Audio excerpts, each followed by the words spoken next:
ถ้าจะเป็น HR สอกหาพนักงานยากปันใดก็แก้ไขใดถ้าจะฟังคลิปนี้ปัจจุบันนี้ตลาดแรงงานกำลังพบอุปสรรคสอกหาคนยากสัมผัสแล้วสัมผัสอีกกับบ่ได้ตามความต้องการถ้า HR สอกหาคนสัมผัสคนบ่ได้ให้เจ้าใส่สูตร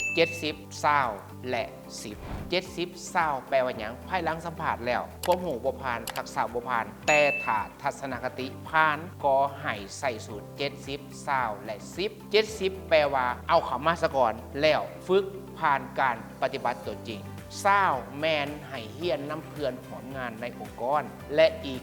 10% แมนส่งไปฝึกอบรมความรู้และทักษะที่เกี่ยวข้องอันนี้คือทักษะที่ HR ต้องมีถ้าหากว่าองค์กรใดมี HR มีพนักงานที่คุ้มครองคนอยากเพิ่มทักษะและความรู้ในการเป็นพนักงาน HR เพิ่มทักษะการสื่อสารในการแนะนำพนักงานสัมภาษณ์พนักงานพัฒนาหลักสูตรฝึกอบรมภายในวิธีสร้าง KPI ที่วัดแทกได้ให้ส่งมาฝึกอบรมนำพวกเราดังรายละเอียดลุ่มนี้